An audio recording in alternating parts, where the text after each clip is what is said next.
Você vai ouvir agora uma mensagem nos encontros de paz e vida com o pastor João Ribe Palharim.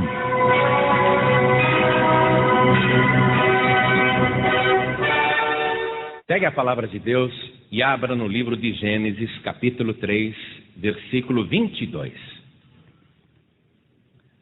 Assim que você achar, olhe ao teu lado, veja se tem alguém sem a palavra de Deus e mostre para a pessoa aonde que nós vamos ler.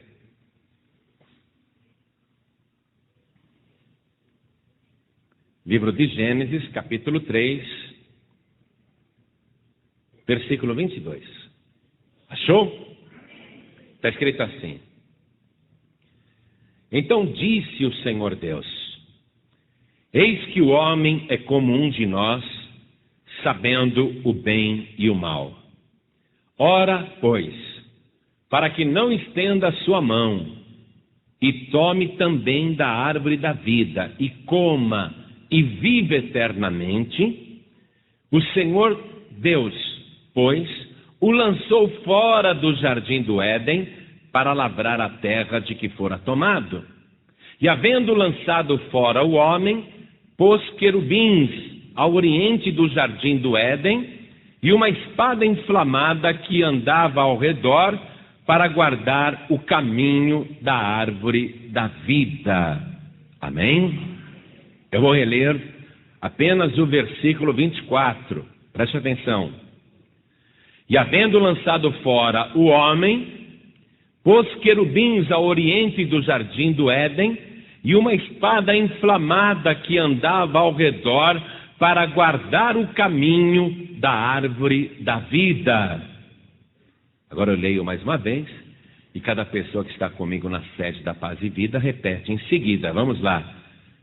E havendo lançado fora o homem, pôs querubins ao oriente do jardim do Éden, e uma espada inflamada que andava ao redor, para guardar o caminho da árvore da vida.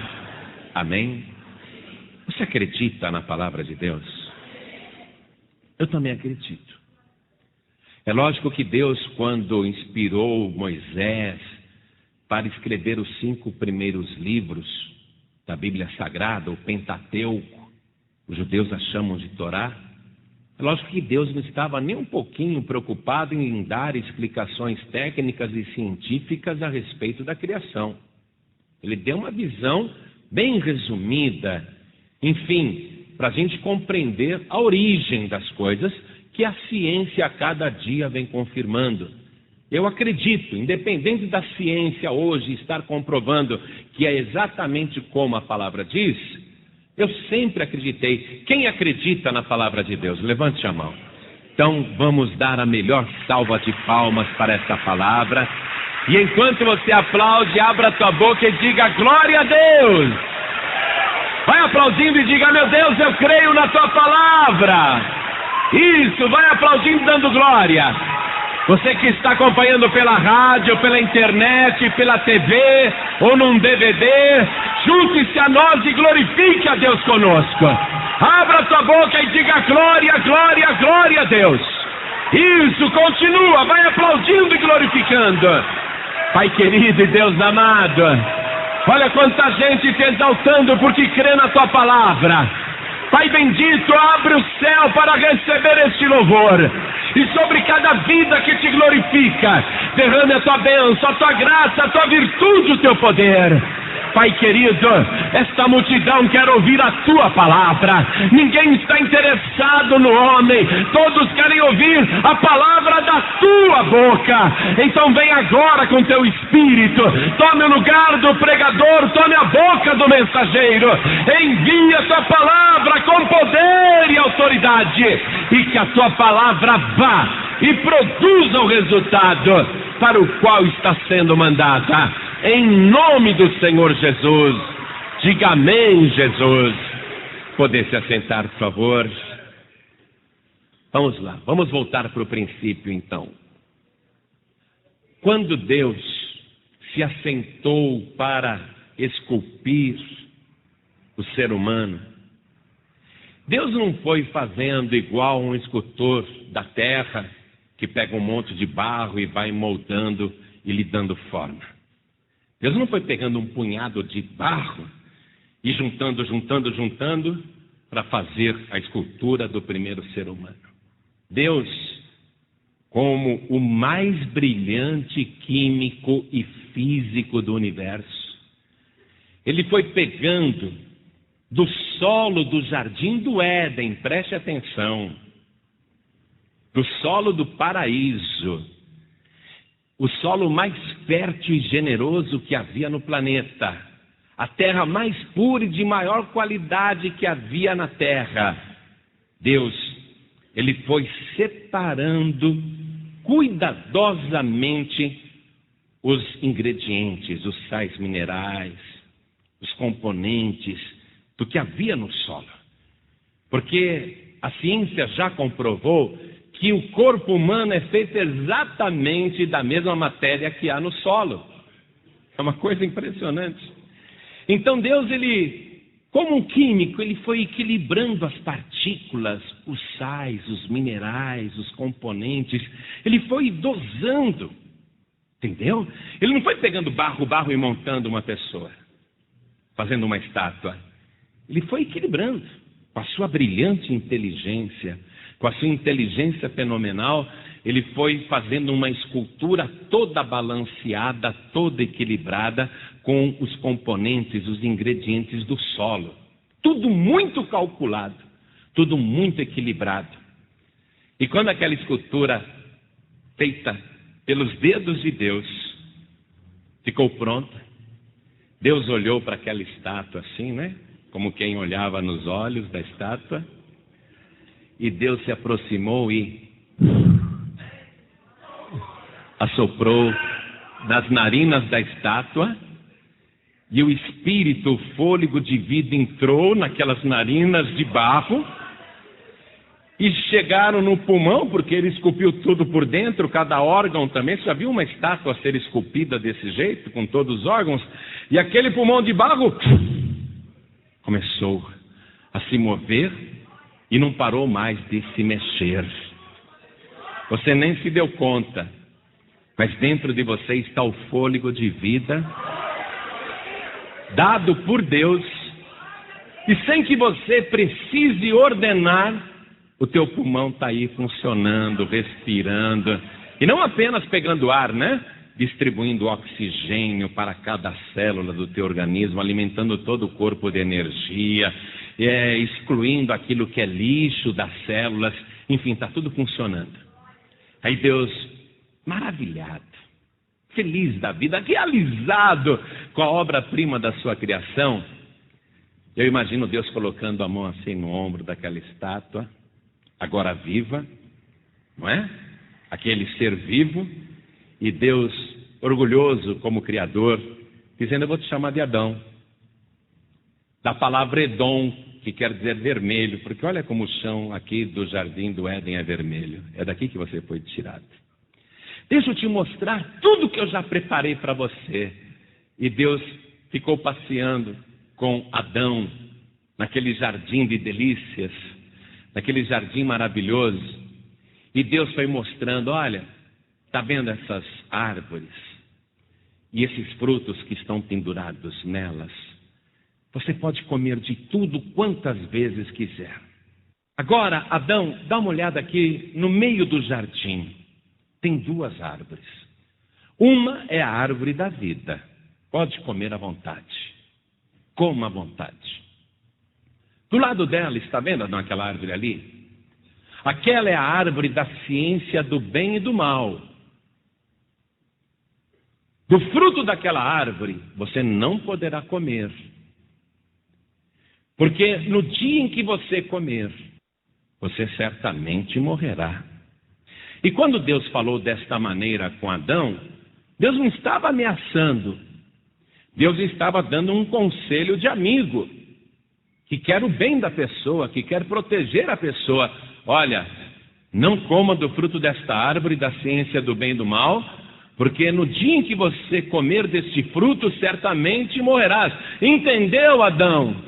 Sim, senhor. O resto, Adão, pode comer à vontade, tá? É tudo seu, eu te entrego tudo isso.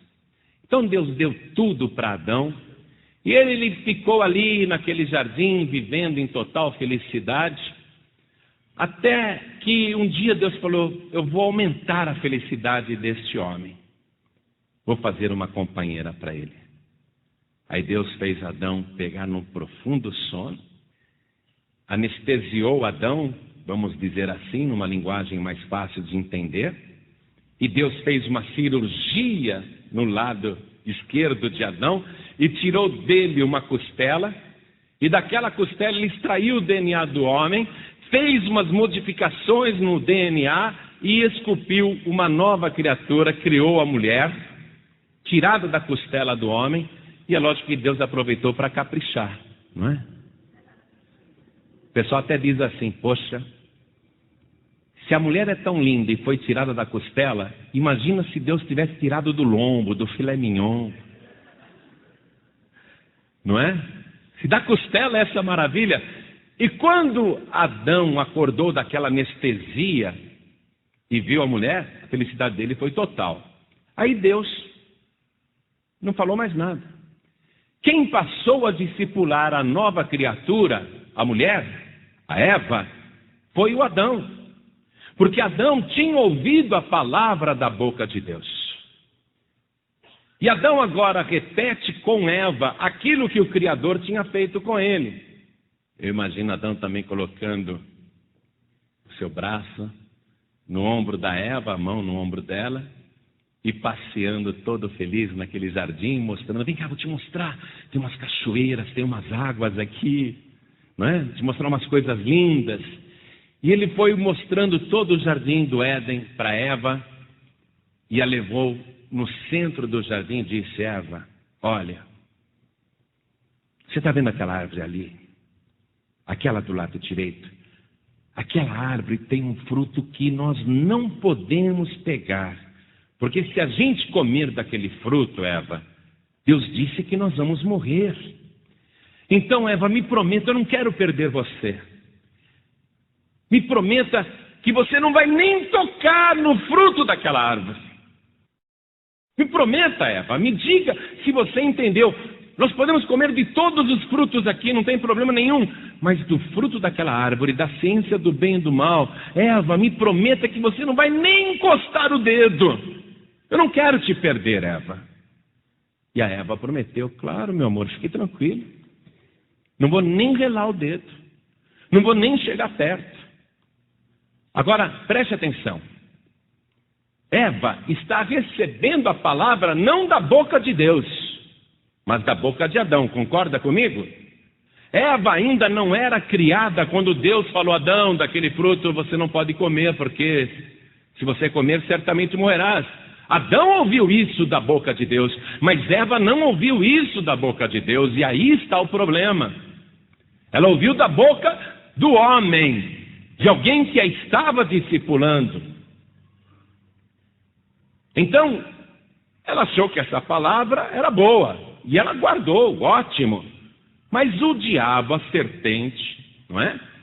Que era a queda do homem, e se aproveita do fato de Eva não ter ouvido esta palavra diretamente da boca de Deus, mas da boca do seu companheiro. Então ela era um ouvinte da palavra, que estava sendo trazida por um mensageiro, por um pregador e não por Deus. O diabo se aproveita desse pequeno detalhe para lançar a dúvida no coração da Eva. Então o diabo incorpora na serpente, e nós sabemos que ali aconteceu a primeira sessão mediúnica na face da terra. Uma entidade espiritual incorporou numa criatura e conversou com a mulher. E a serpente falou. E a serpente disse para Eva: o que foi que Deus disse? Deus disse que no dia em que vocês comerem desse fruto, vocês irão morrer? Não é bem assim não, Eva. Deus não quer que vocês comam deste fruto, porque este é o fruto do conhecimento do bem e do mal. No dia que vocês comerem deste fruto, vocês não vão morrer coisa nenhuma. Pelo contrário, vocês serão como Deus, sabendo a diferença do bem e do mal. Eva, eu te garanto, pode comer que você não vai morrer, não. E o diabo lançou a tentação. O diabo, ele só tenta, ele não obriga ninguém a fazer o pecado. E Eva, então, olhou para o fruto, viu que ele tinha uma aparência boa, que não parecia um fruto venenoso. Ela pensou, será que Adão não entendeu errado quando Deus falou? Será que Adão ouviu direito quando Deus disse? Essa serpente é tão sábia, está aqui no jardim desde antes de eu chegar. Ela deve saber das coisas. Então Eva cedeu à tentação, pegou do fruto da árvore do conhecimento do bem e do mal, que ela sabia que não era nem para tocar, e ela comeu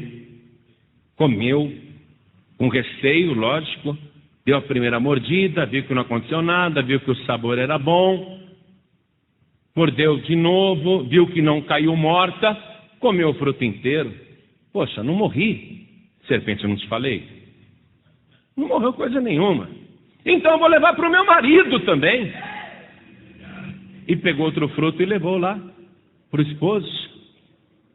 Adão, olha só. Eva, o que você fez? Você tocou naquele fruto, Eva, e agora, Eva? Não, Adão, fique sossegado.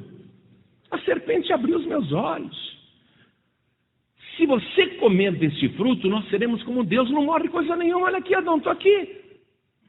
Nós seremos como Deus, Adão. Pode comer. Não tem perigo nenhum. E olha, o gosto é bom, viu? Porque o pecado parece ter um sabor gostoso, não é?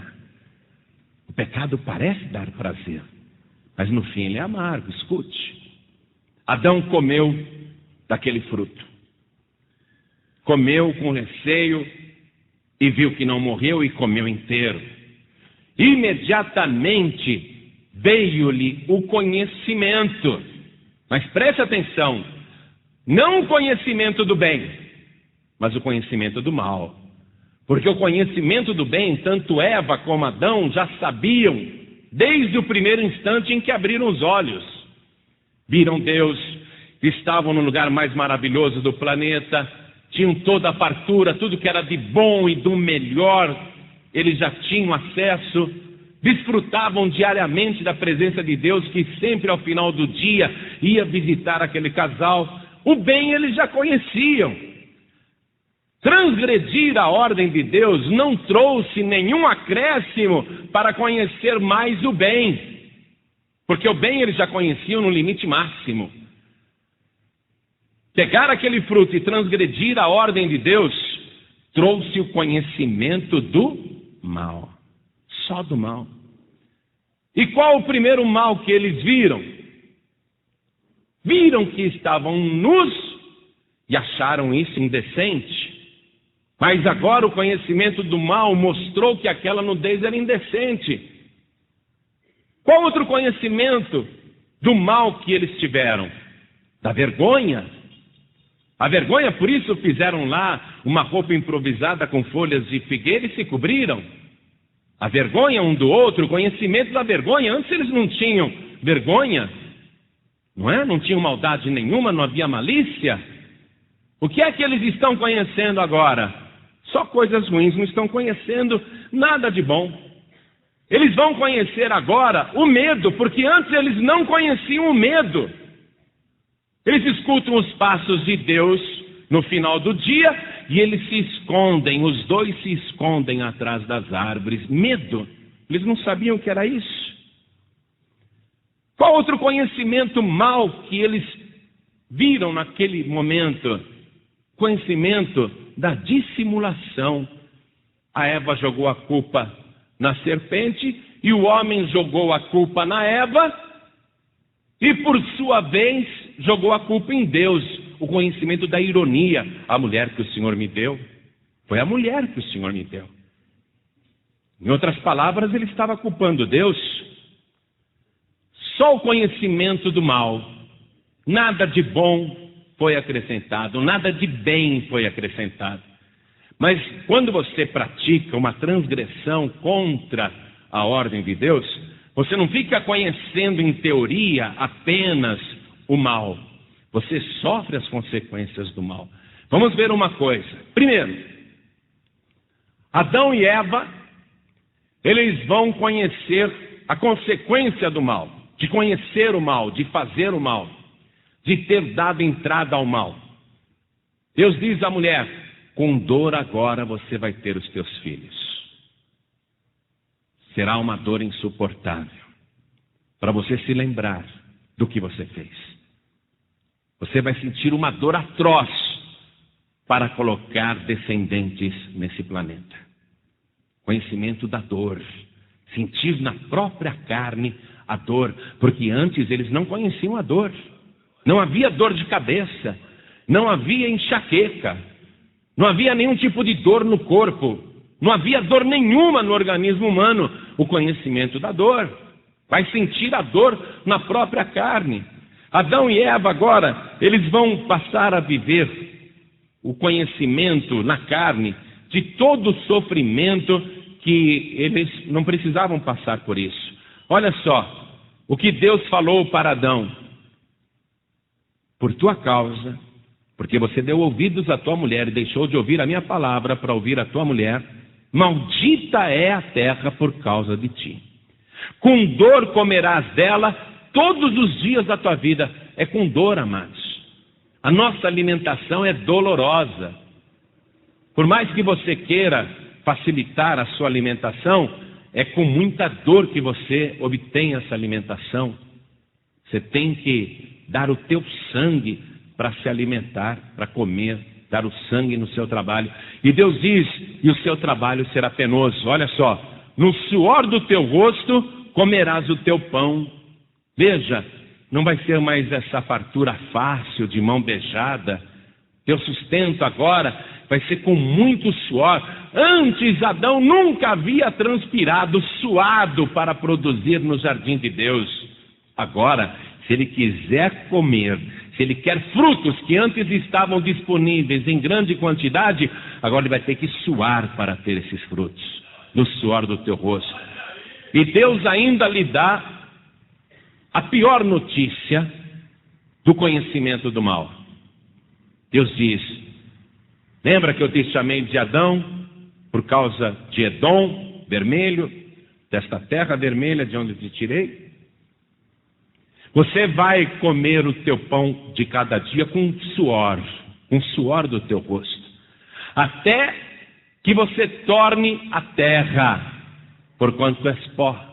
Porque da terra você foi tomado, do pó você foi tomado, e ao pó um dia você retornará. Ou seja, você vai voltar ao que era.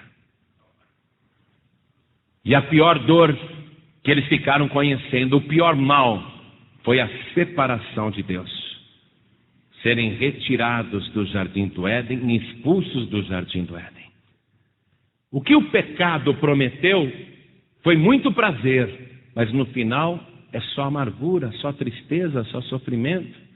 Eles agora são retirados do jardim de Deus, e Deus então coloca uma barreira para que o ser humano não entre mais no paraíso, porque Deus não quer que ele se alimente mais da árvore da vida e viva eternamente. Deus coloca querubins na porta do jardim do Éden, e o querubim é um anjo de elevada graduação, e ele não põe só um querubim, ele põe vários querubins ali para guardar a entrada do jardim do Éden, e ainda coloca uma espada inflamada, uma espada flamejante que fica circulando o jardim do Éden o tempo todo. Um vigia, uma espada que vigia, que percorre aquilo para impedir que qualquer intruso entre no jardim e coma do fruto da árvore da vida e viva eternamente. Agora eu pergunto para você uma coisa: você acha que Deus já sabia de antemão que tudo isso iria acontecer? Quem acredita que Deus já sabia, levante a mão. Claro, pastor, Deus sabe de tudo, Deus é onisciente. Por saber de tudo, foi que Deus criou o Adão e a Eva com corpos mortais. E eu vou repetir isso. Adão nunca foi criado com um corpo imortal. O corpo de Adão, desde o princípio, sempre foi um corpo mortal. Sempre. Esse corpo mortal somente não morreria se comesse do fruto da árvore da vida, que não era proibido enquanto o homem estava em obediência com Deus. Agora, Deus já sabia que o homem iria fazer toda essa lambança. Deus já sabia disso, Deus não foi pego de surpresa. Por isso que Deus já criou o homem com um corpo desta maneira, isto é, um corpo que depende de comer do fruto da árvore da vida para viver eternamente. Deus não criou Adão eterno, porque Deus já sabia que ele iria desobedecer e que ele ia praticar o mal. E Deus não deixaria uma criatura maldosa viver eternamente, já basta Satanás. Deus não precisava colocar um novo Satanás na terra ou no universo. Uma criatura que não é capaz de obedecer com fidelidade não pode viver eternamente. Se essa criatura for obediente e for fiel, então Deus dá para ela o acesso à árvore da vida. Se essa criatura for desobediente e infiel, ela não pode viver eternamente, porque ela se tornaria um concorrente para o próprio Satanás. Então Deus já sabia de tudo isso, e ele não permitiu que o corpo de Adão fosse eterno. A eternidade de Adão e de Eva dependeriam deles continuarem obedecendo, continuarem sendo fiéis e tendo acesso ao fruto da árvore da vida. O que havia no fruto da árvore da vida? Eu vou fazer aqui uma especulação, porque essa árvore da vida não é mais acessível ao ser humano. Mas eu tenho a impressão, no meu parco entendimento, que Deus colocou no fruto da árvore da vida uma vitamina, um componente vitamínico desconhecido da ciência até hoje, desconhecido da humanidade.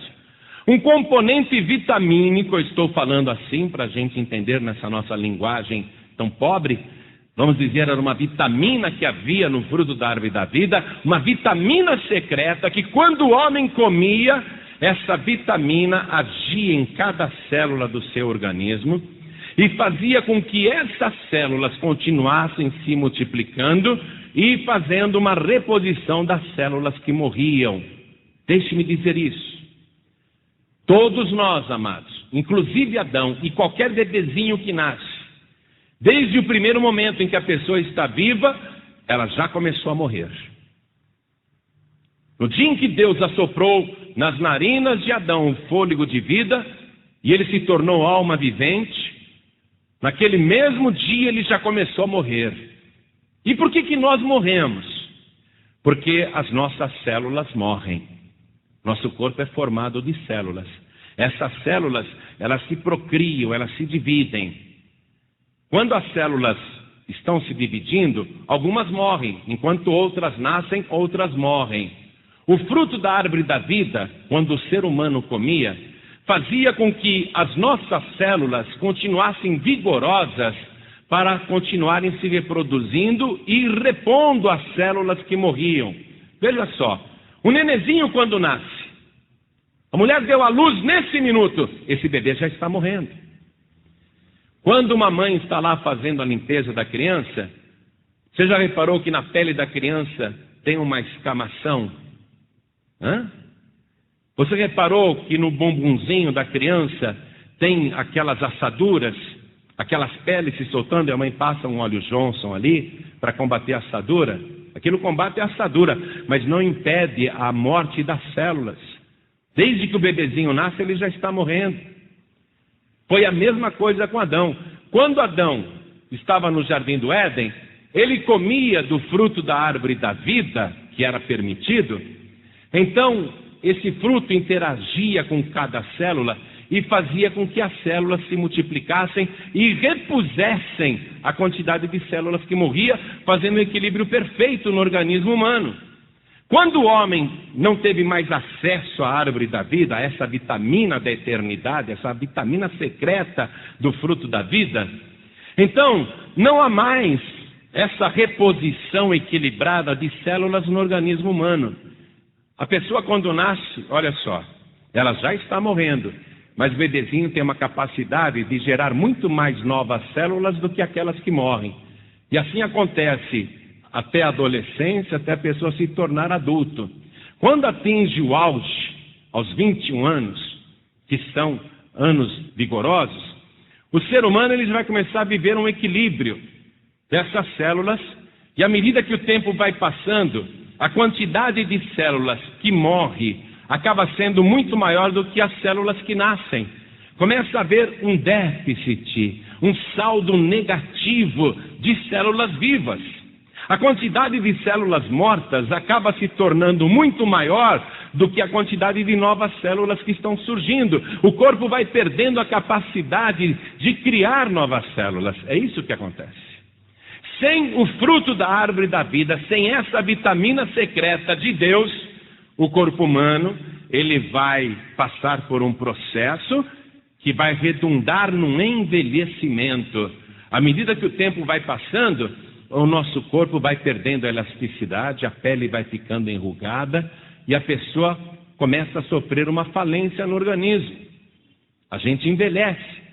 E envelhece até um ponto em que a quantidade de células mortas é tão grande que o nosso corpo não resiste. Ele precisa de mais células para viver, mas ele não tem mais essa reposição de células. Então o ser humano morre de velhice. Adão foi criado com a terra abençoada do Jardim do Éden, uma terra pura. E Adão, enquanto estava no Jardim do Éden, ele tinha acesso livre à árvore da vida. Ele podia comer quanto quisesse daquele fruto, mas a alimentação deveria continuar, ser regular, não é? Ele deveria sempre se alimentar do fruto da árvore da vida. Quando ele não pôde mais se alimentar do fruto da árvore da vida, então Adão começou a entrar num processo de envelhecimento. Mas ele teve a oportunidade, no tempo em que ele viveu no Jardim do Éden, de comer daquele fruto abençoado e desfrutar da vitamina da eternidade. Mas quando ele foi expulso do jardim, acabou a fonte. Agora ele ia viver com as próprias reservas no seu organismo. E Adão, então, um dia vai morrer, mas ele vai demorar para morrer. Eu quero que você vá comigo aqui no livro de Gênesis, capítulo 5. Nós vamos ler o versículo 5. Eu quero que você pegue uma caneta e um papel agora, para acompanhar as anotações que nós vamos fazer em vários versículos. Nós vamos ver que Adão, ele vai viver muito, mas ele morre. Olha só, estou em Gênesis capítulo 5, versículo 5. E foram todos os dias que Adão viveu, 930 anos, e morreu. Esse foi o conhecimento do maior mal. A árvore do conhecimento do bem e do mal acarretou o conhecimento do mal maior. A morte de uma pessoa, não por acidente, não por assassinato, porque Adão já tinha tido Caim e Abel. Caim matou Abel, assassinado, e depois desapareceu no mundo, nunca mais se ouviu falar dele. Mas Adão, ele vai morrer de velhice.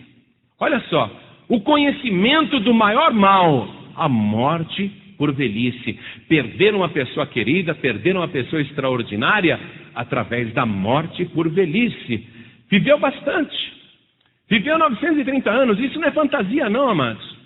Lembre-se que o corpo de Adão é um corpo esculpido pela mão habilidosa de Deus, um corpo perfeitamente balanceado com os ingredientes do solo do Jardim do Éden, e que naquele período tinha acesso ao fruto da árvore da vida. Ele resistiu bastante, resistiu o que pôde, mas morreu de velhice, morreu com 930 anos. Aqui não tem nenhum exagero, nenhuma fantasia não. Tem gente que diz, naquela época os antigos não sabiam contar os anos. Você que pensa, eu vou te provar o contrário aqui agora. Adão realmente viveu quase 1000 anos. Depois, Adão teve um filho chamado Sete. Vamos ver quanto tempo Sete, que é uma cópia dessa matriz perfeita de Adão, não é? A nossa matriz humana. Sete é uma cópia dessa matriz. Vamos ver quanto tempo Sete viveu. Estou no versículo 8 agora, circule aí o versículo 8. E foram todos os dias de Sete 912 anos, e morreu. Já viveu menos que o seu pai, mas viveu bastante também. Por quê? Porque ele está próximo demais da matriz. Ele é descendente direto de Adão. Ele traz nele ainda aquele vigor de Adão.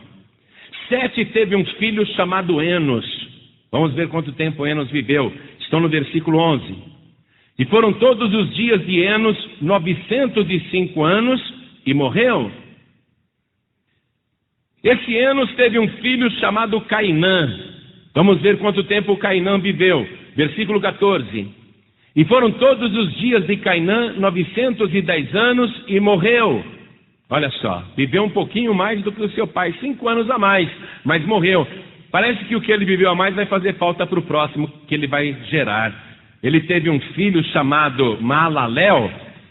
Vamos ver quanto tempo Maalalel viveu. Versículo 17.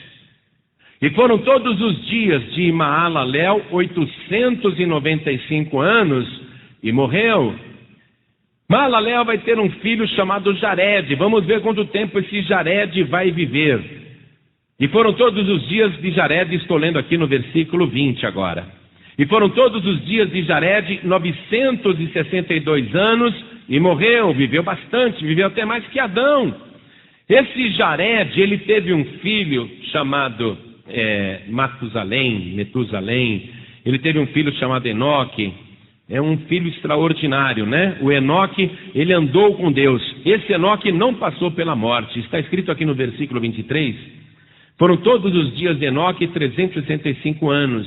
E andou Enoque com Deus, e não se viu mais, porquanto Deus para si o tomou. Então Enoque não morreu. Muito bem.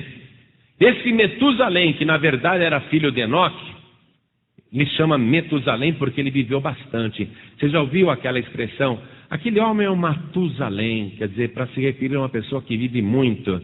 Esse Metusalém, ele é o homem nas escrituras que mais viveu. É o que mais viveu. Olha só, estou no versículo 27. E foram todos os dias de Metusalém 969 anos, e morreu.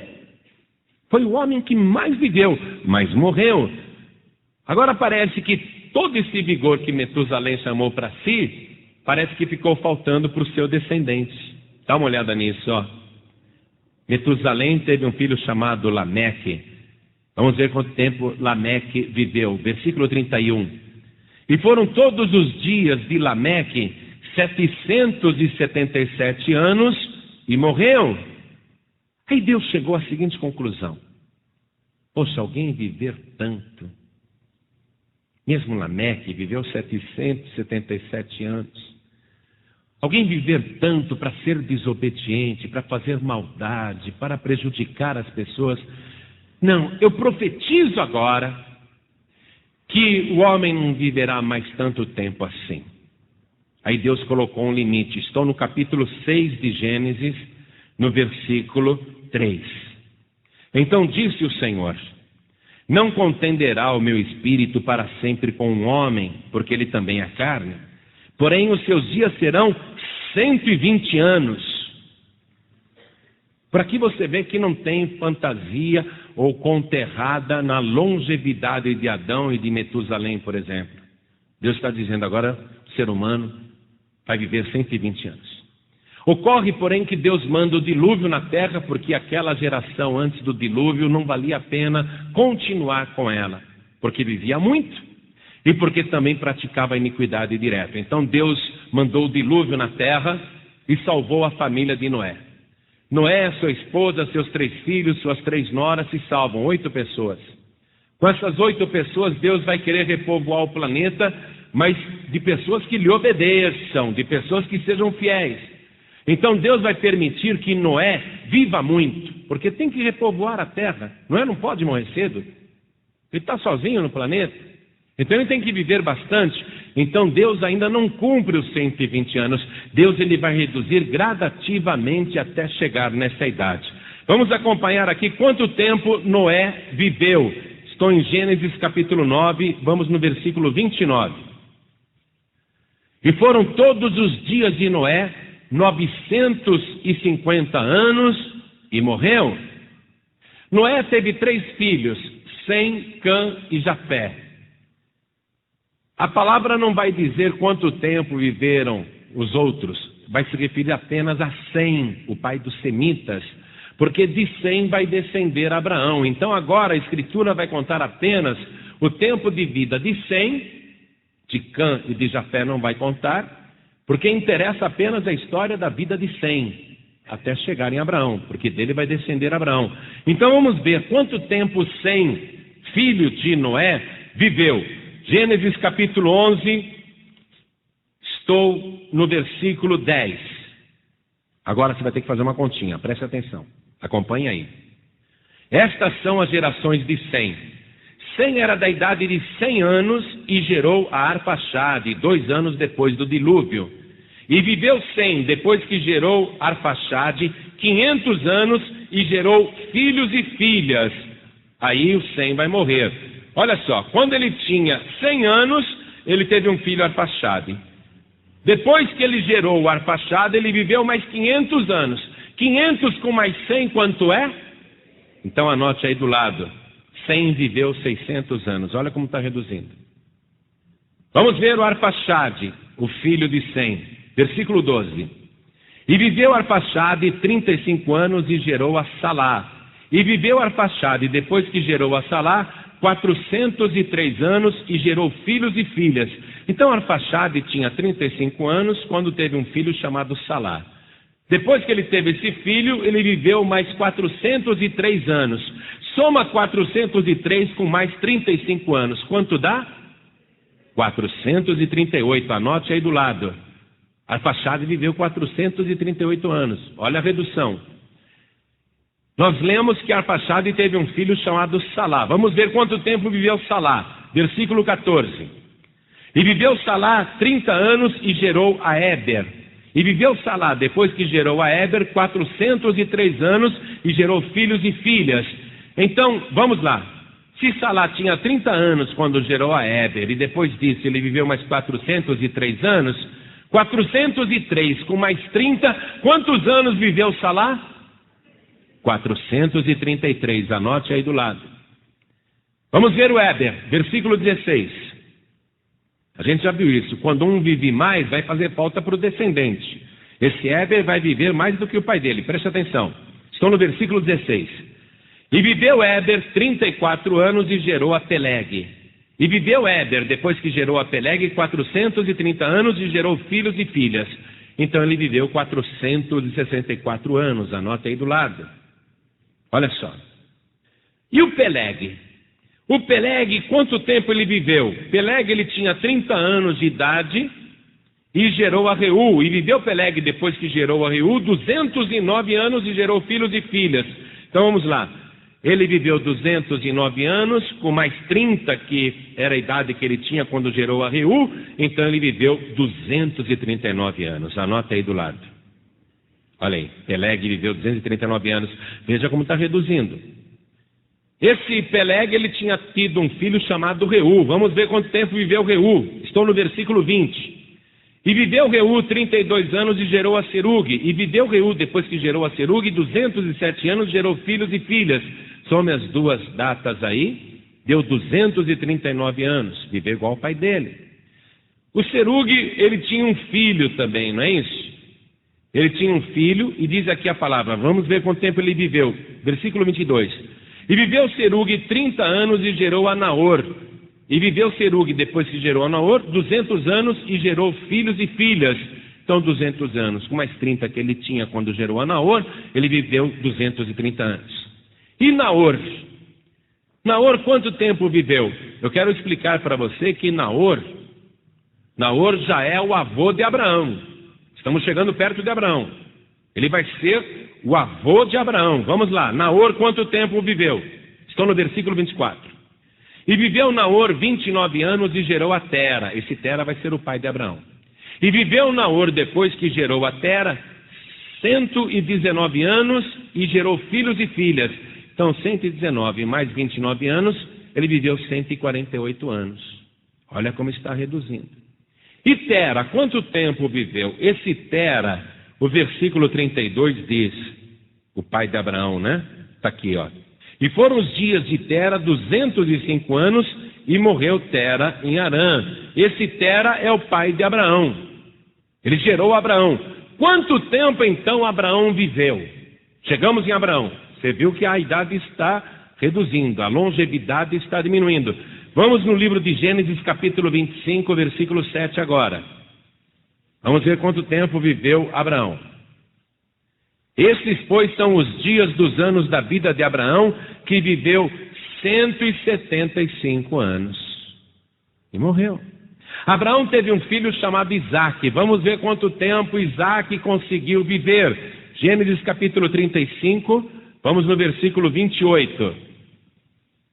Está escrito assim: e foram os dias de Isaque 180 anos.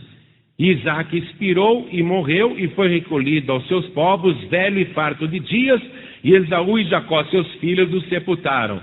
Ou seja, Isaque teve 2 filhos, Esaú e Jacó, mas a Escritura vai contar apenas sobre a vida de Jacó, porque dele vai descender o povo de Israel, ele vai se transformar em Israel. A Escritura não diz com quantos anos Jacó morreu, diz apenas que Jacó velho, ele estica as canelas, depois encolhe as canelas, ele expira e morre. Não diz a idade. Vamos em Gênesis capítulo 49, versículo 33. Está escrito assim, ó. Gênesis 49, versículo 33. Acabando, pois, Jacó de dar mandamentos a seus filhos, encolheu os seus pés na cama e expirou, e foi congregado ao seu povo. Não diz com quantos anos ele morreu. Ele tinha 12 filhos. Um deles era o José, que se tornou o governante do Egito. Jacó morreu no Egito. José era o segundo homem mais poderoso daquela nação, respeitadíssimo. Quando Jacó morreu, José chorou muito. Veja o capítulo 50 aqui, ó. Então José se lançou sobre o rosto de seu pai e chorou sobre ele e o beijou. E José ordenou aos seus servos, os médicos, que embalsamassem o seu pai, e os médicos embalsamaram Israel, com aquela técnica que eles usavam para embalsamar múmias. Tiraram o cérebro de Jacó, extraíram os órgãos, extraíram os intestinos, né, tudo aquilo que apodrecia, e embalsamaram o Jacó como se ele fosse um faraó.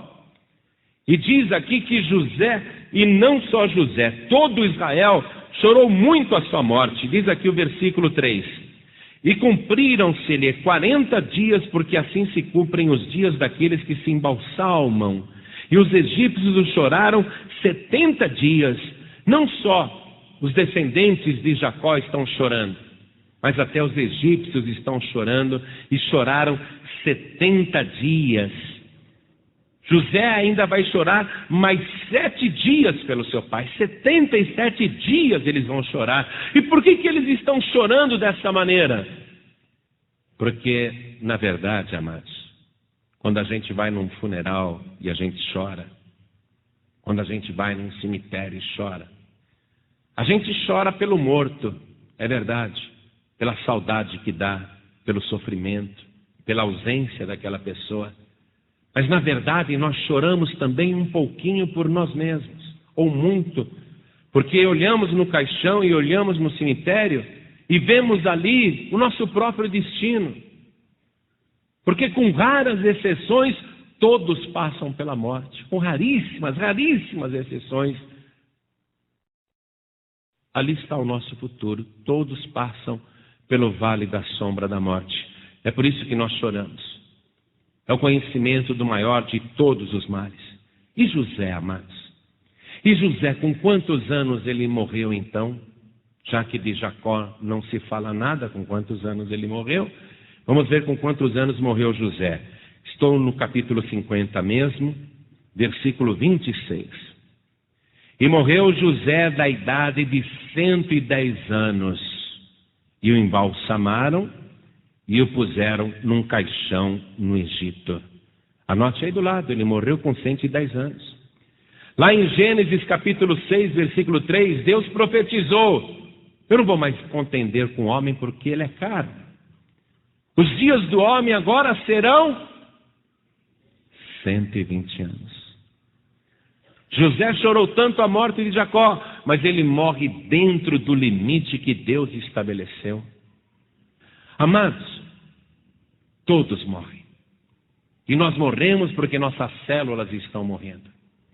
Nós morremos porque as nossas células não conseguem gerar filhotes de células em quantidade maior do que as células que estão morrendo. O estoque não é reposto. Começa a haver um saldo negativo de células. Com a velhice, a nossa pele resseca, fica flácida, os nossos músculos desaparecem, os nossos ossos enfraquecem, a nossa vista escurece. 110 anos para viver, 120 anos para viver. A gente já começa a não desejar esse limite. Por quê? Porque o nosso corpo vai ficando encarquilhado, o nosso corpo vai ficando velho. A pessoa, ela quer morrer antes de 120 anos, ela não aguenta, é muito sofrimento. Vamos comigo aqui no Salmo de número 90, vamos ler o versículo 10. Livro de Salmos 90, quero ler o versículo 10. A duração da nossa vida é de 70 anos. E se alguns, pela sua robustez, chegam a 80 anos, o melhor deles é canseira e enfado, pois passa rapidamente e nós voamos. Quem escreveu isso foi Moisés. Moisés, na época dele, as pessoas viviam 70 anos. Alguém que era muito vigoroso, muito forte, chegava até 80. Mas era só reclamação, dor aqui, dor ali, dificuldade para andar, para se movimentar. Quem é que quer chegar aos 120 anos sem saúde, encarquilhado? Ninguém quer chegar na velhice decrépito. Tem gente que diz assim: pastor, se for para eu dar trabalho para os meus filhos e ficar um velho ou uma velha que só dá problema, eu prefiro morrer. Eu não quero viver tanto para ficar dando trabalho para os outros. As pessoas falam isso. Ninguém quer chegar ao limite que Deus estabeleceu, 120 anos. Por quê? Porque tudo é canseira e enfado. Ninguém quer viver decrépito. Um homem de 110 anos, ele estava conversando com um moço. Ele estava lá na pracinha, sentado, não tinha nada para fazer mesmo, esperando a morte chegar. Mas ele estava lúcido ainda, raciocínio perfeito. E esse velho conversando com o moço falou: meu filho. Na verdade ele falava assim, né, sem dente na boca, porque nessa idade de 110 anos você não tem mais dente na boca. A boca fica estreita, né? E ele lá, sentado na praça: meu filho. Olha eu quando eu ficar velho, como é que eu vou ficar? Meu filho. Eu estou velho, mas estou bem lúcido.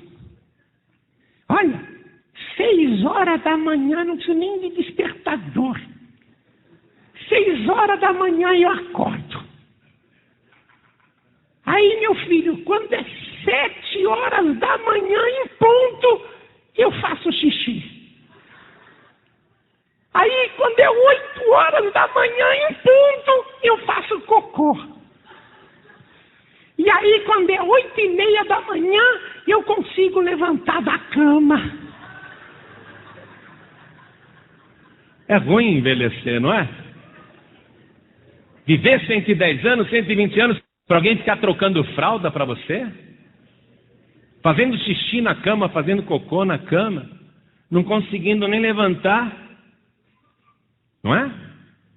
A velhice passa a ser uma coisa triste. Ninguém quer o limite estabelecido por Deus, 120 anos. Olha só, Jesus Cristo, quando estava aqui na terra, ele ressuscitou 3 defuntos.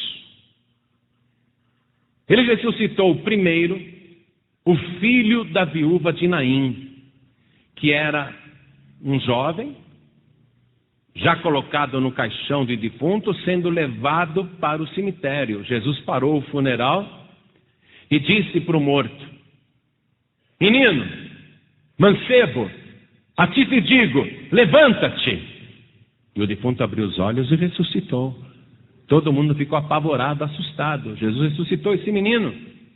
Mas esse menino, depois, mesmo tendo sido ressuscitado por Jesus Cristo, ele seguiu o curso da vida que é dado a todos nós.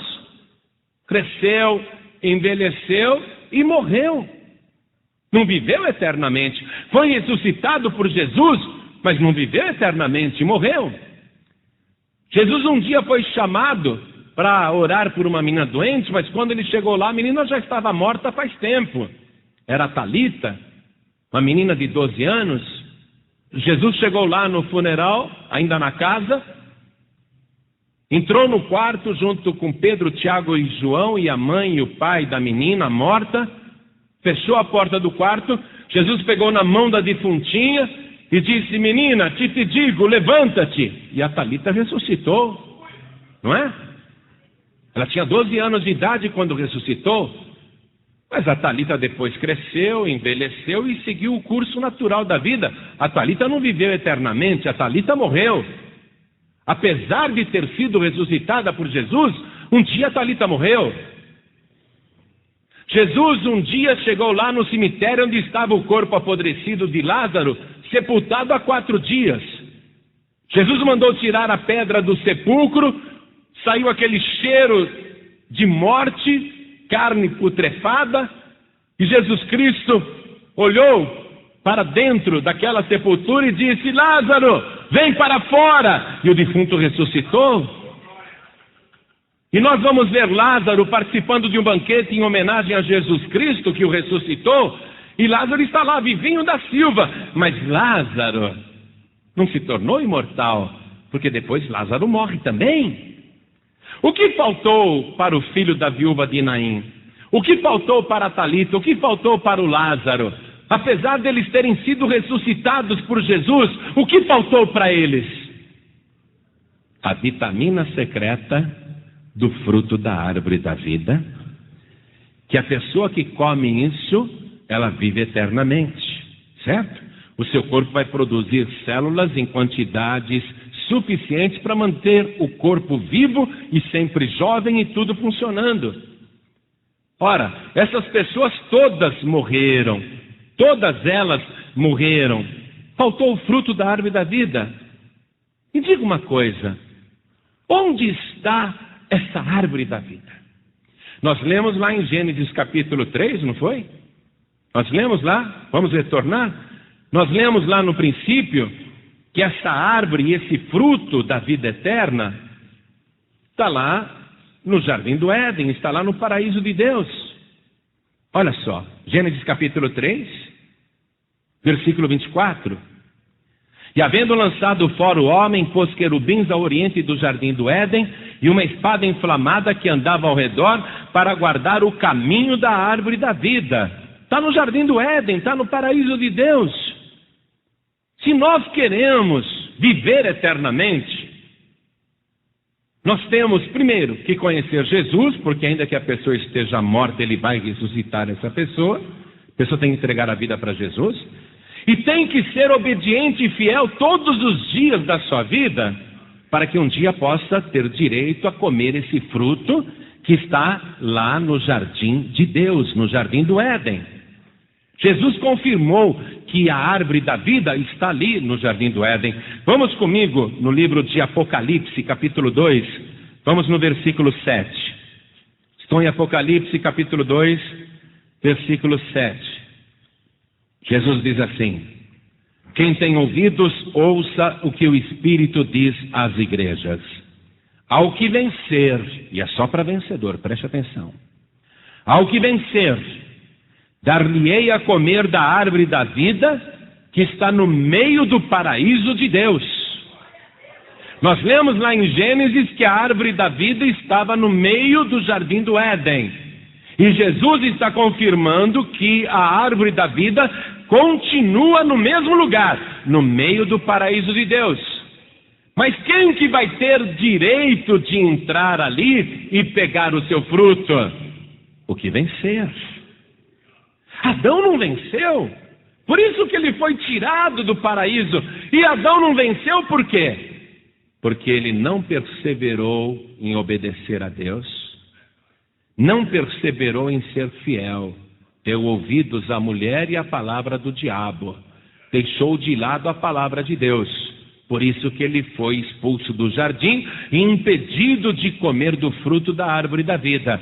Agora Jesus está dizendo: eu sei onde está o fruto da árvore da vida. Está lá na árvore da vida, no meio do paraíso de Deus. E se você vencer, eu vou levar você para comer daquele fruto. E quem comer daquele fruto nunca mais morrerá. Ou seja, qual é a condição para você ter o fruto da árvore da vida? É ser obediente e fiel, é você perseverar até o fim, é você continuar servindo esse Deus Todo-Poderoso. Quem é que perde? A pessoa que não persevera, a pessoa que desvia do caminho, a pessoa que desobedece a Deus.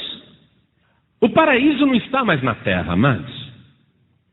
Jesus Cristo chamou João e mostrou para João aonde está o paraíso. E João viu, não está mais nesse planeta não, amados. Está diante do trono de Deus. Vamos lá, vamos ver a localização da árvore da vida. A localização do paraíso de Deus. Apocalipse capítulo 22, versículo 1. Acompanhe comigo. E mostrou-me o rio puro da água da vida, claro como cristal, que procedia do trono de Deus e do Cordeiro.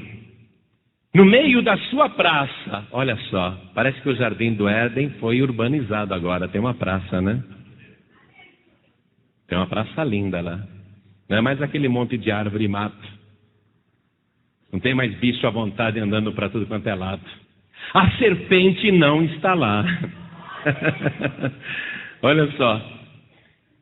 No meio da sua praça, e de uma e da outra banda do rio, estava a árvore da vida, que produz 12 frutos, dando seu fruto de mês em mês, e as folhas da árvore são para a saúde das nações. Vamos imaginar isso? Vamos usar um pouco o nosso entendimento que Deus abriu. Olha só. Rio puro da água da vida, claro como cristal, que procedia do trono de Deus e do Cordeiro. É interessante que lá na descrição do Jardim do Éden, em Gênesis, está escrito que saía um rio do jardim e ele se dividia em 4 braços, não é? Um dos braços era o rio Pison, o outro era o rio Gion, o outro é o rio Idequel, que é o rio Tigre, e o outro é o rio Eufrates, não é? Mas tinha um rio ali que gerava esses 4. Esse rio que não estava bem especificado lá no livro de Gênesis, aqui em Apocalipse nós estamos vendo que é o rio da água da vida, não é? Os 4 braços representam os 4 evangelhos que anunciam Jesus Cristo. O rio claro como cristal, uma água que você pode enxergar o fundo, de tão limpa que ela é. Uma água cristalina, claro como cristal. Não tem nada ali turvo, não tem nenhuma sujeira, nenhuma poluição. Água pura mesmo, cristalina, o rio da água da vida. Que sai da onde? De onde que mina? Onde está a fonte do rio da água da vida? Debaixo do trono de Deus. Quer beber dessa água? Tem que ficar de joelho assim diante do trono de Deus, para você poder beber dessa água. Ninguém chega ali de pé e vai querer beber, não.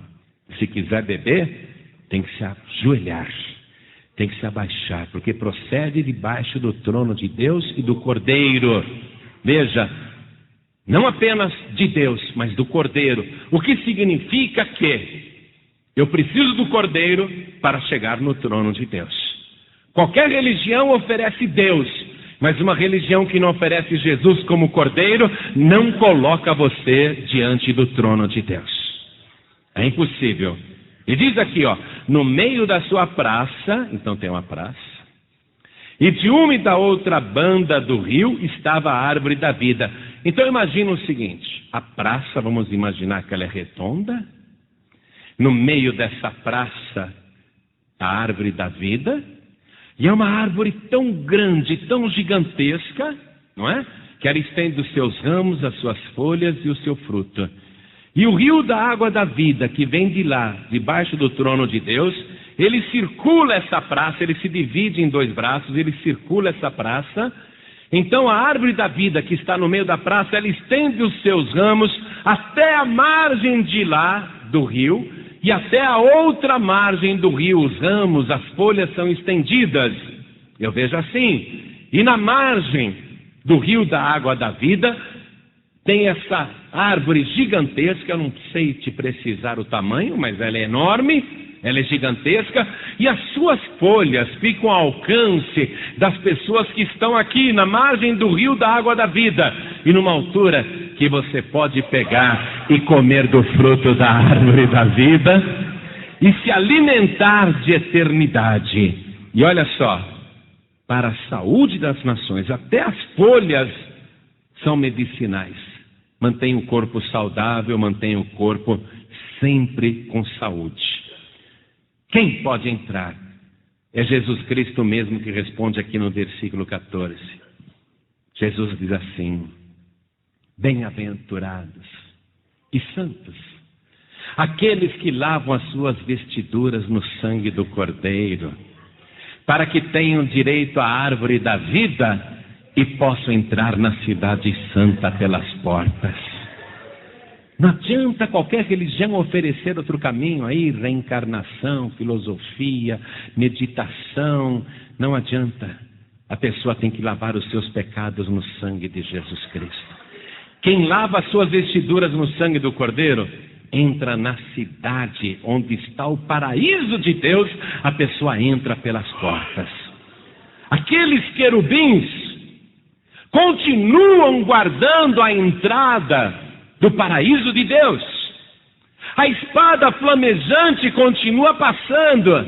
Você pensa que um pecador pode chegar lá e entrar carregado de pecados, com a vida toda errada? Você pensa que a pessoa chega lá, não, eu quero entrar? Tem uma espada incendiária, tem uma espada inflamada, tem uma espada de fogo que fica girando o tempo todo ali, ó. Ninguém pode entrar. Que espada é essa? É a palavra do nosso Deus Todo-Poderoso. Essa espada está dizendo que pecador ali não entra. E os querubins estão na porta guardando a entrada do jardim de Deus.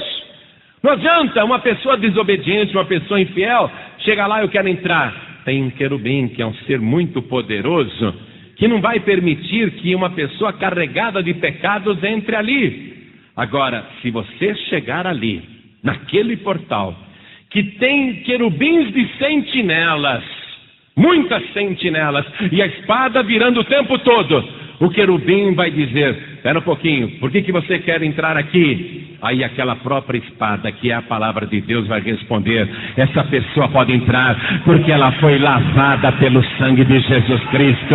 A palavra confirma: o sangue de Jesus te purifica de todo o pecado. Então o querubim vai dizer: pode entrar, você que lavou as suas vestiduras no sangue do Cordeiro. Aí você vai entrar naquela cidade santa. Aí você vai ver o rio da água da vida. Primeira coisa que eu quero fazer ali é me ajoelhar e beber daquela água. Com toda reverência eu quero beber daquela água. Mas aí eu quero caminhar até a árvore da vida.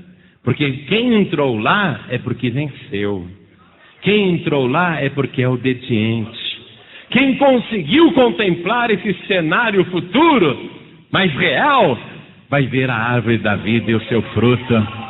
E o Senhor Jesus vai dizer para você: oh meu servo fiel, oh minha serva fiel, pode comer à vontade, porque você perseverou até o fim, foi fiel até o fim, resistiu e obedeceu até o fim. E a palavra vai dizer: pode participar, porque quem perseverar até o fim será salvo.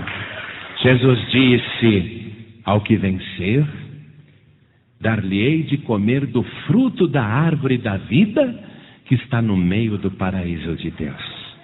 É um acesso privilegiado só para vencedores que receberam Jesus como Salvador. Preste atenção. Receberam Jesus como Salvador. Perseveraram em servi-lo até o fim.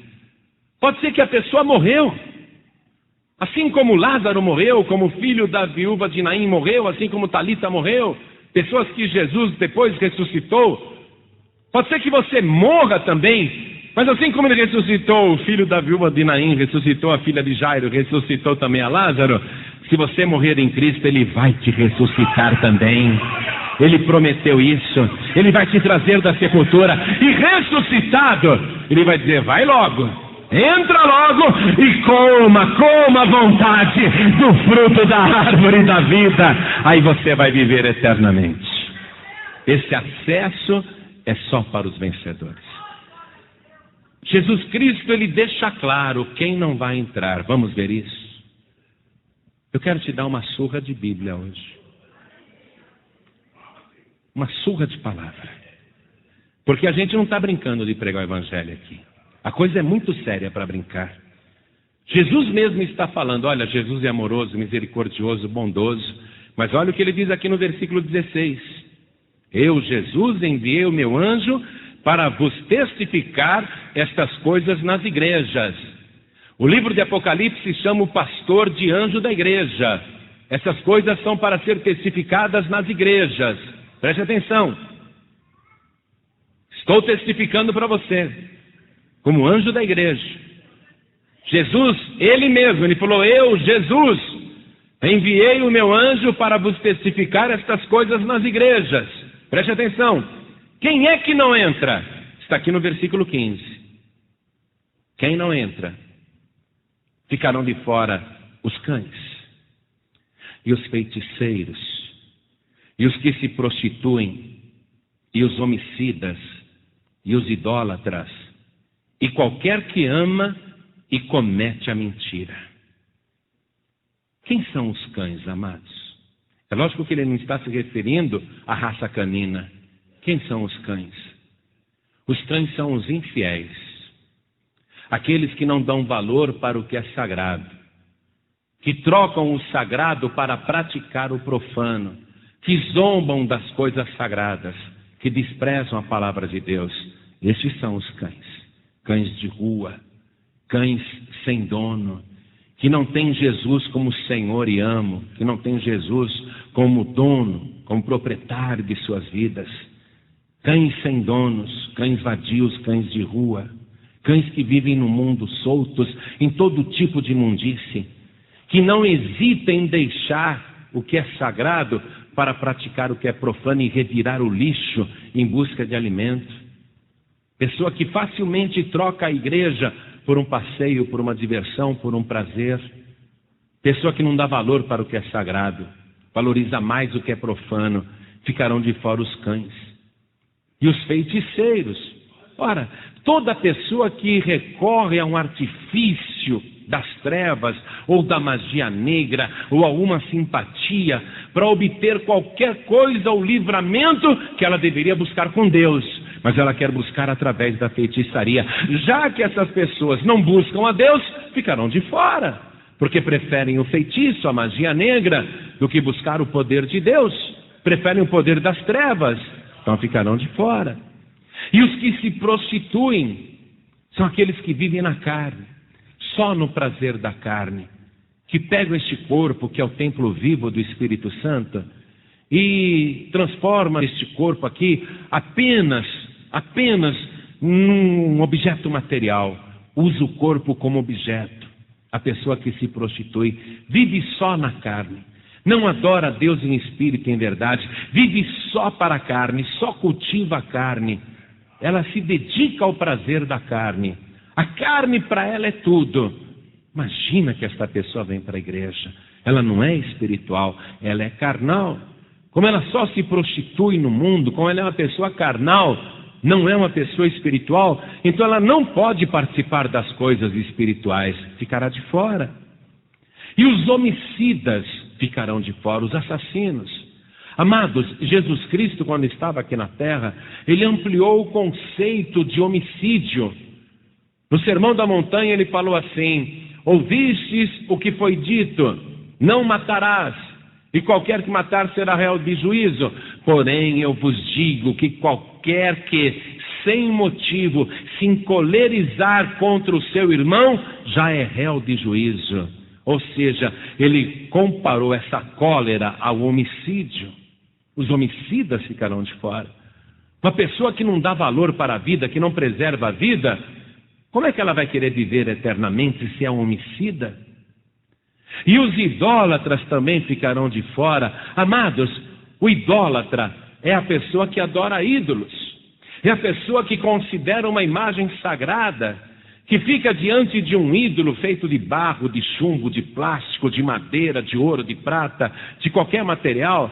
A pessoa fica lá na frente fazendo pedidos, fica olhando para os olhos de uma estátua morta, fazendo súplicas, fica fazendo o sinal da cruz na frente de um ídolo morto, que venera aquela imagem, acreditando que aquela imagem é sagrada, que aquela imagem tem algum poder.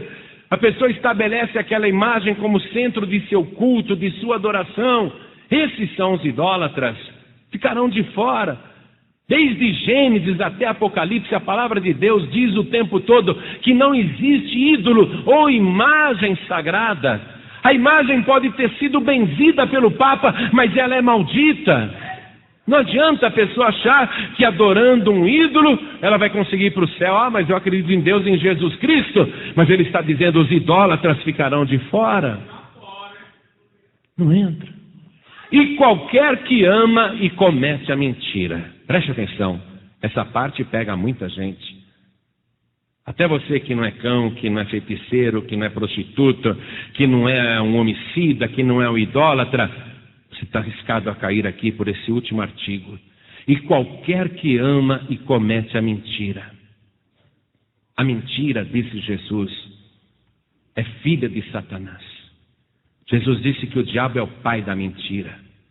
Quando você começa a usar a mentira para ter um livramento, para ter uma libertação, para escapar de uma situação difícil, então você ama a mentira.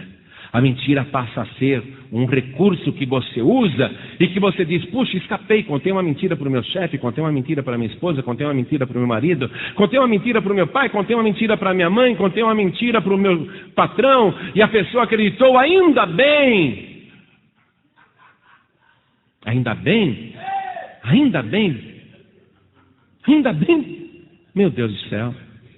E qualquer que ame e comece a mentira, a pessoa começa a ver que a mentira deu um livramento, ela escapou de uma situação difícil, aí ela começa a amar a mentira. Toda hora usa uma mentirinha. Passa a mentir em tudo, mente nas coisas mais desnecessárias, porque a pessoa se apaixonou pela mentira. Ela acha que a mentira dá libertação, ela acha que a mentira dá livramento. E a mentira não dá livramento nenhum, está aqui, ó. Qualquer que ame e comete a mentira. Ora, se o diabo é o pai da mentira, você que ama a mentira, você ama a filha do diabo. Cada vez que você conta uma mentira, a filha do diabo vem e pega no teu braço e diz, oi querido, vamos passear? Sabe o que o diabo anda espalhando por aí? O diabo está dizendo que é teu sogro, sabia? Falou que você casou com a filha dele.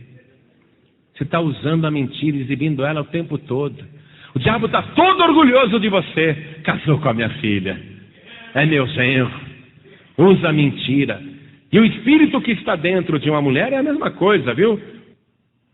Você vai continuar assim? Sabendo que todo e qualquer que ama e comete a mentira fica de fora? Você vai continuar usando a mentira como subterfúgio? Amados, não minta nunca. Prefira apanhar. Prefira sofrer o castigo, prefira sofrer a punição, mas deixe o diabo envergonhado.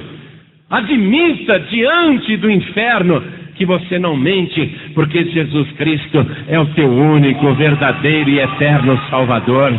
Coloque isso para Satanás ouvir. A partir de hoje eu não minto mais. Eu não minto, e não adianta, eu não minto. Eu só falo a verdade. Jesus Cristo, ele diz que todas essas pessoas ficarão de fora, mas logo em seguida, ele faz um convite para salvar até os cães, os feiticeiros, os prostitutos, os homicidas, os idólatras e os mentirosos. Olha o que ele diz aqui, estão no versículo 17. E o Espírito e a esposa dizem, vem. E quem ouve, diga, vem. E quem tem sede, e quem quiser, tome de graça da água da vida. É um convite para você vir. Até a pessoa que está hoje enquadrada naquele grupo que vai ficar de fora. Ele agora faz um convite pelo Espírito, e a esposa que ele se refere aqui é a igreja. O Espírito de Deus, porque é Espírito com letra maiúscula. E a esposa, que é a igreja, dizem: vem, vem. Ah, mas eu sou uma pessoa infiel. Eu sempre escarneci da palavra, do reino. Criticava as igrejas, os pastores. Eu me prostituía. Eu mirava o tempo todo. Eu adorava imagens. Menti tanto na minha vida. Mas Jesus Cristo está dizendo: você não quer beber de graça da água da vida? Então vem. Agora ele faz um convite para salvar. E eu gostaria que toda a igreja se colocasse de pé. E o Espírito e a esposa dizem: vem. E o que ouve, diga: vem. E quem quiser, venha e beba de graça da água da vida. É só vir e beber. É só querer. Hoje não tem nenhum querubim dizendo: não chega não. Porque quem oferece a água da vida é Jesus Cristo. A mulher samaritana tinha tido 5 maridos. Estava amigada com o 6º. Jesus pediu água para ela do poço de Jacó. Mas Jesus disse para ela: ah, mulher, se você soubesse quem é que fala contigo, tu lhe pedirias e ele te daria da água da vida. É ele que dá a água da vida até para quem não merece. Se você pedir, se você vier, se você quiser. Hoje é uma oportunidade extraordinária. Digo a você que brevemente esse cenário vai se apresentar, mas só vai contemplar quem perseverar até o fim. Por isso eu quero fazer um primeiro convite, para que você lave as suas vestiduras no sangue do Cordeiro. Lave todos os seus pecados, todas as suas iniquidades. Se purifique de toda a maldade. Se purifique de todo o pecado. Faça um convite agora, você vir e se purificar no sangue de Jesus. Para você se lavar no sangue do Cordeiro, você tem que receber Jesus, o Filho de Deus, como único, suficiente, exclusivo e eterno Salvador. Quem quer agora erguer a mão para o céu e receber Jesus, o Filho de Deus, como único, suficiente, exclusivo e eterno Salvador? Quem quer, ergue a mão assim bem alto. Então vem aqui para frente em nome de Jesus. Todos que ergueram as mãos, saiam dos seus lugares e venham aqui para frente. Vamos aplaudir o Senhor Jesus por cada vida que está chegando. Oh, glória, venha. Venha, venha, venha. Olha só, o Espírito diz: vem. A igreja diz: vem. Quem ouve diz: vem. E quem quiser, venha e tome de graça da água da vida. Oh, glória. Uma coisa extraordinária, amados, é que quem perseverar até o fim, quem vencer, é que vai poder entrar ali no meio do paraíso de Deus e comer do fruto da árvore da vida. Às vezes a pessoa está afastada, desviada, ou ela desistiu no meio do caminho, ou algo aconteceu com ela que a entristeceu, a impediu de continuar. Mas agora o Espírito de Deus está dizendo: vem, vem, porque eu quero que você persevere até o fim. Você que está afastado, e você que está sem igreja, vem, porque o Espírito está dizendo: vem, vem aqui para frente em nome de Jesus. Não fica com vergonha não, sai do teu lugar e vem aqui para frente, porque nós vamos orar, e hoje você vai sair daqui saciado com a água viva que Jesus Cristo te oferece. Isso, vem, vem, porque o Espírito está dizendo: vem. A igreja está dizendo: vem, vem, vem, vem, vem, vem correndo, vem correndo. Ficarão de fora os cães, os feiticeiros, os que se prostituem, e os homicidas e os idólatras, e qualquer que ame e cometa a mentira. Vamos ser francos agora? Vamos ser francos? O convite para vir é para todos esses aqui. Pastor, mas eu não queria admitir que eu minto tanto. Não é questão de admitir que mente. Ele sabe que você mente. Ele sabe. Ele quer que você venha e beba do rio da água da vida. Ele quer que você lave a tua boca com esta água santa do rio da vida. Ele quer transformar os teus lábios para que você não conte mais piada suja, para que você não minta mais, para que você não fale mais palavrão. Ele quer transformar os teus lábios. Ele quer transformar a tua língua. Ele quer purificar a tua boca. Ele quer que você venha. O convite é para você também. Então vem aqui para frente, porque o Espírito de Deus está dizendo, vem. A igreja está dizendo, vem. Então venha. Você que está ouvindo, venha. Ô glória, vem aqui. Não é vergonha vir, não. Não é vergonha vir. Vamos aplaudir mais o Senhor Jesus. Pastor Joaribe, está tão difícil seguir Jesus. Está tão difícil nesses últimos dias seguir Jesus. Eu sei que é difícil. E vai ficar cada vez mais, sabia? Cada vez vai ficar mais difícil. Coisa vai se complicar, porque Jesus disse que nos últimos dias a iniquidade iria se multiplicar. Hoje tudo está muito fácil, tudo que não presta está muito fácil. Jesus Cristo, Ele quer fortalecer a tua fé. Ele quer te renovar. Pastor, estou tão fraco na fé.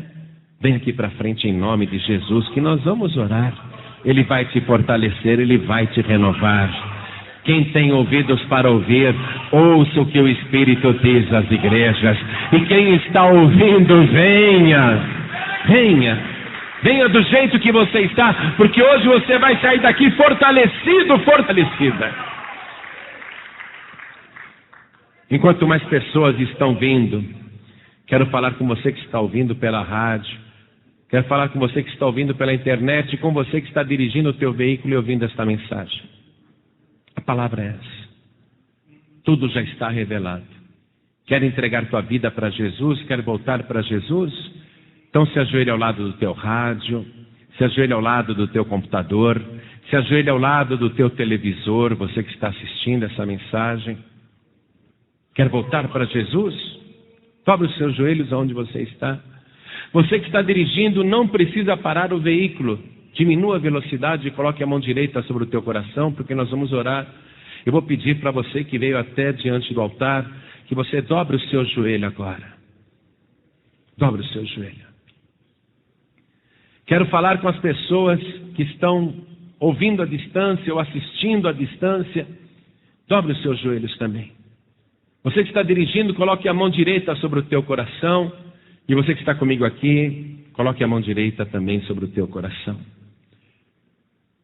Ore assim comigo, mas ore com fé. Ore assim, meu Deus e meu Pai. Ore com fé, meu Deus e meu Pai. Eu quero vencer. Eu quero perseverar até o fim. Eu quero andar com o Senhor e na tua presença todos os dias da minha vida, porque eu reconheço que não há outro Salvador, não há outro Redentor. E eu quero te suplicar, perdoe, Senhor, os meus pecados, me purifique agora com o sangue de Jesus, lave, Senhor, as minhas vestiduras no sangue do Cordeiro, tire de mim todo o pecado, toda iniquidade, apaga, Senhor, as minhas transgressões e escreve e confirma o meu nome no livro da vida do Cordeiro. Meu Deus da glória, eu creio que se eu perseverar até o fim e morrer antes da volta do Senhor Jesus, o Senhor me ressuscitará e me dará o direito de comer do fruto da árvore da vida que está no meio do teu paraíso. Meu Deus da glória, Eu creio que o Senhor Jesus brevemente irá voltar. E eu quero perseverar cada dia, cada hora, cada minuto, cada segundo na tua presença. Não me deixe desviar, nem para a direita, nem para a esquerda. E se eu cair, Senhor, me levante na mesma hora e não me deixe ficar para trás. Eu quero, Senhor, estar diante de Ti. Me ajude, me aperfeiçoe, me transforme, me restaure, me edifique, me abençoe, me enche agora do Teu Espírito. Meu Deus da glória, perdoa-me e me abençoe por Jesus Cristo, o meu único, suficiente, exclusivo e eterno Salvador, para todos sempre. Amém, Senhor. Você acabou de ouvir uma mensagem nos Encontros de Paz e Vida, com o pastor João Ribe Palharim.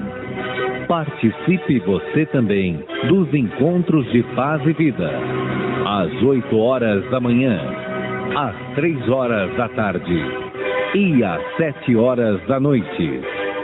Comunidade Cristã Paz e Vida, lugar de gente feliz.